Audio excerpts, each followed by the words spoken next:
thanks for the question. And when I think about Earth from Earth, it's hard not to think about the way I was raised in terms of my family background. So a quick recap or backstory in that I grew up in a household that thrived on herbs. My grandma, she lived with us and she lived to the 102. And she always had herbal tinctures for every single kind of ailment. So I knew the power of herbs. My mom is a pharmacist and also a very keen nutritionist as well. So living well, eating well was very much inherent in my childhood.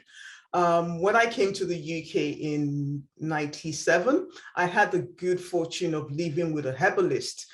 She's a qualified herbalist and also a pharmacist, and she lives in Maidenhead. So we stayed with her, my twin and myself, whilst we were on school holidays. And that was where I got the first-hand experience into formulating from scratch with herbs. Living with her always felt like a spa because of the lovely aromas that came from the workshop and the dispensary from where she formulated from.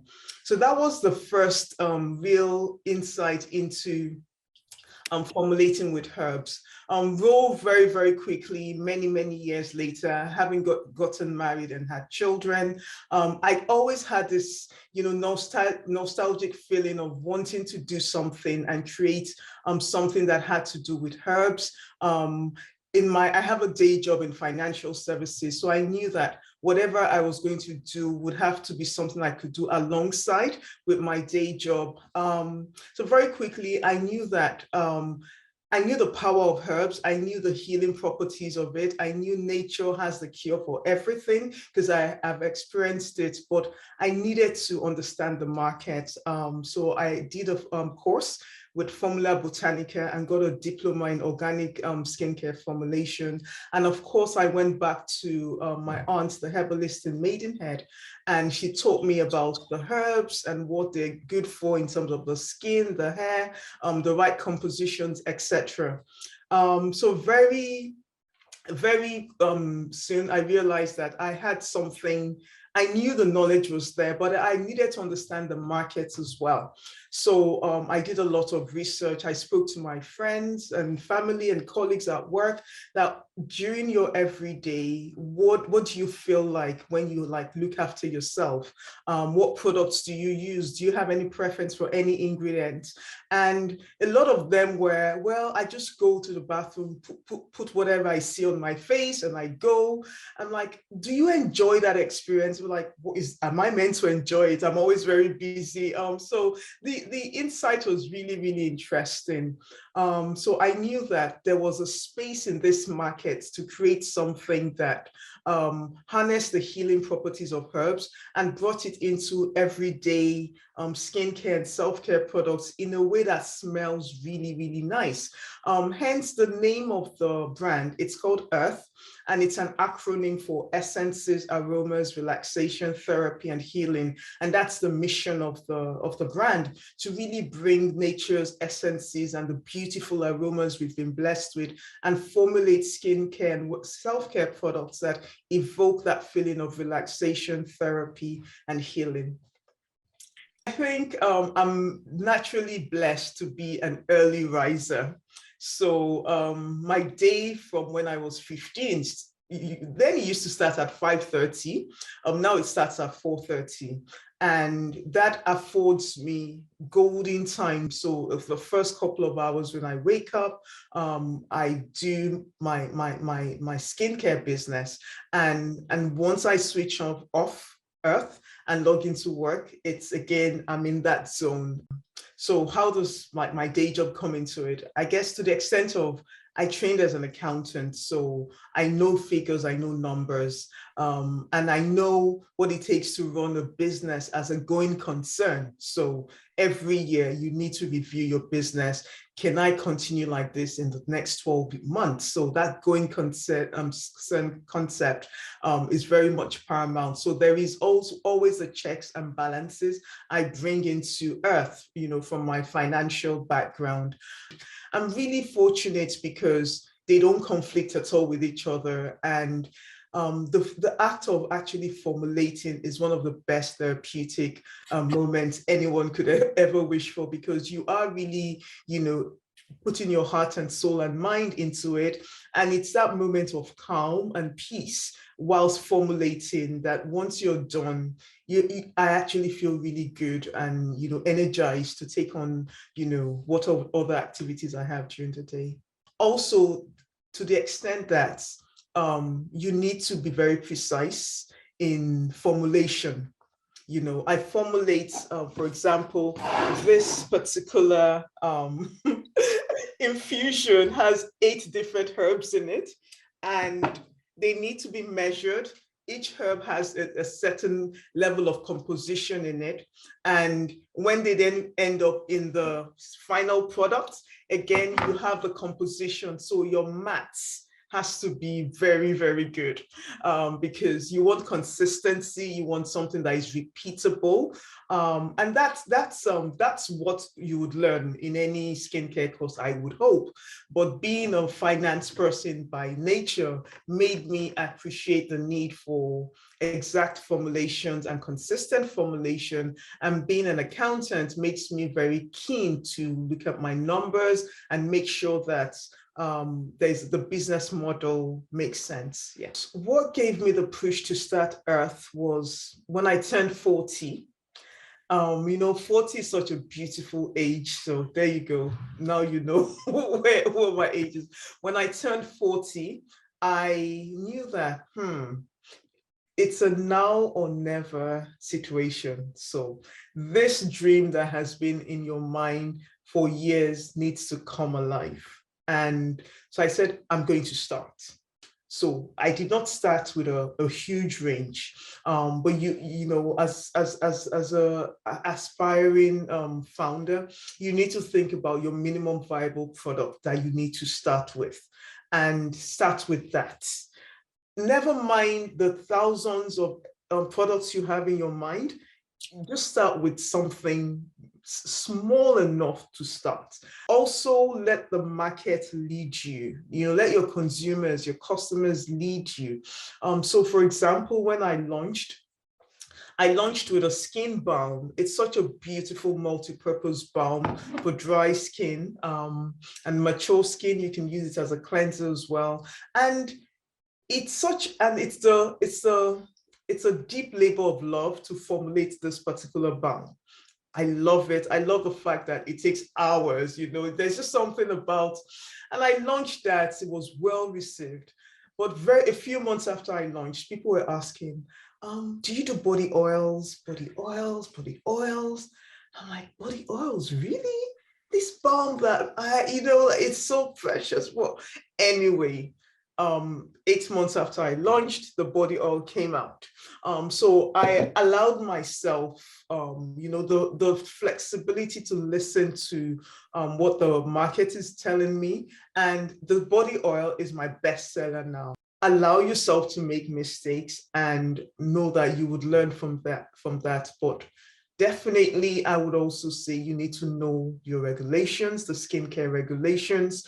It's really, really important. The ingredients, the labeling. You need to understand safety when it comes to beauty. It's really, really important. And trust the process. If it's something you really enjoy, it makes the hard work easier to manage, because I say that formulating is where my therapy happens. But there's other sides that I'm tearing my hair out, literally. So it's not all rosy. It is stressful sometimes, but the fact that I am making products that people appreciate, and I'm listening to them, which I would say, listen to your customers. Even if the feedback isn't always rosy, listen and be open, and definitely enjoy the process for sure. You would meet amazing people. That's another key benefit. You would meet, things will happen that you would not have put in your business plan. It would come and you would seize the opportunity and really enjoy it. And that has certainly been my experience so far. I plan to stagger my growth. So very soon it would not be 100% full-time, reduce the hours and give more into earth. But there's certain things that I try to delegate. So the social media aspect of things is something that's time consuming in terms of creating the templates, the pictures. I cannot do that on my own. So that is being delegated to the people that do that as a full-time job. So delegating allows room for growth. I also want Earth to be really well established in the UK market. And it's a sustainable brand. It's all natural, highly organic in terms of the formulation, and there is a growing community of consumers that do appreciate that. For the next couple of years, it's about really growing within that community of eco-conscious but luxury inclined consumers, and just really solidifying my product in their lifestyle toolkit. Again, by no means do I ever want it to be something I only put my own investment in. I would like to open it up. And get investors in to really take it to the next level, and being able to produce at scale and deliver at scale would be the plan. Some of the plans I have. My grandma lived till 102. She taught me a lot of things. My mom is nearly 80. My auntie in Maidenhead, whom I've known for so many years, they've taught us a lot about herbs, where they come from, how to use them, and that knowledge, is being passed down. We owe it to pass it down again. I've done a lot of research on my ingredients and the whys of all the ingredients. I would want to share that in some way or form, and how that would look like is still in the making, but there would be that aspect of the business that really talks and educates and enlightens people. And yeah, and it's again one of my strengths in how I deliver and what I want to give, in terms of when I think about where Earth is going, is really taking everything I know and really bringing it in a way to the world that shows that transition from one generation to the other, because it's the same herbs that was used even in the times of Christ that we're still using now. I mean, frankincense is one of my favorite plant oils, and it's been used since the birth of Christ. We're still using it now, and there is a reason why, and just making sure that we harness that and pass it on. I really want to be part of that conversation, and it's definitely the future I see for Earth. So when I think about experiences as a woman in this space, and maybe challenges, I think one of the things that was I think it's inherent in the way we're wired, is we sometimes second guess ourselves. And I think that holds us back, because I wouldn't say it's lack of confidence. It's almost because we're used to, being solution providers, being multitasking individuals. We tend to almost second guess or try to predict an outcome before we even venture into it. So asking for help, for example, is something that I feel we try to take on too much by ourselves. And I believe that's something that we need to think about when we run our business, is we really need to understand what are my strengths and what are the things that only I as a woman or as an individual can perform, and what are the things I really ought to delegate. So understanding what to delegate would indeed free up time for us to focus on other things. I think it's an inherent issue with women in general. I have been thinking of starting this business for years. I did not start until 2 years ago. And why didn't I start then? So I would say we just need to be more bravado and really feel very confident in what we were about, and I see it's, being in a financial institution, the way women approach the day job compared to a man. A man will say, I have to leave at 12. They don't even need to give you a reason. I mean, we are dying to go and pick up our kids and then go to after school club, this and that. And we are looking for excuses to justify the important things we need to do rather than just being matter of fact about it and moving on. So I think we need sometimes to, be more bravado when we approach the things we want for our businesses, for sure. I mean, companies are really coming into that realization, and in terms of the need to support the women in the working environment. And I have to say, I am fortunate to work in one of such companies that really places strong importance on family and family support. But I would just encourage us women to speak up more, because you will be surprised that the yeses will be more than the nos. You will be surprised, even as an ethnic minority woman, the yeses are more than the nos, to the extent that I know that the nos is more of a teachable moment as opposed to anything else. So maybe sometimes we need to step back and be very objective in terms of the approach and what we want, because if we're sure about it and we have a compelling business case, everybody wants to, support a business that is thriving.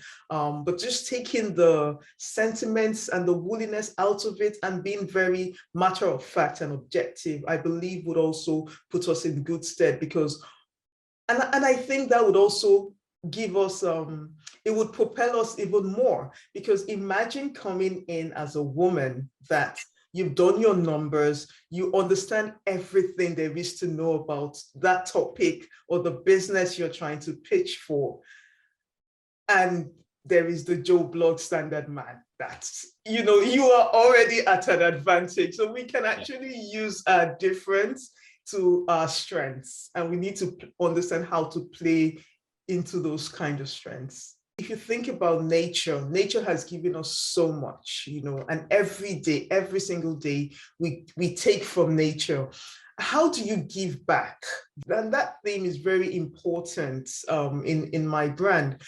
So I don't use, like, all my products are in glass bottles, and I try to use plastic at the minimum.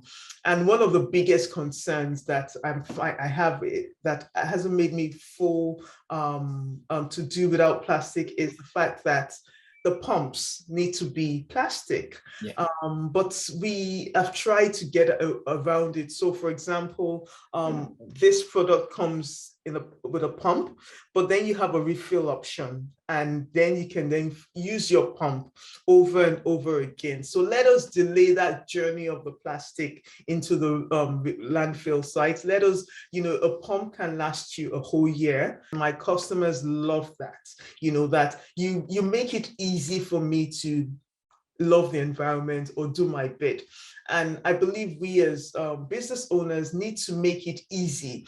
And it's not we're not shaming anybody, but we're just giving them a choice. And that choice has to be easy. It needs to make sense. It needs to be practical. Otherwise, as well-intentioned as it may be, it would not be sustainable. We hope you enjoyed the video. If you did, leave us a like and don't forget to subscribe. And why not check out some more videos on our channel.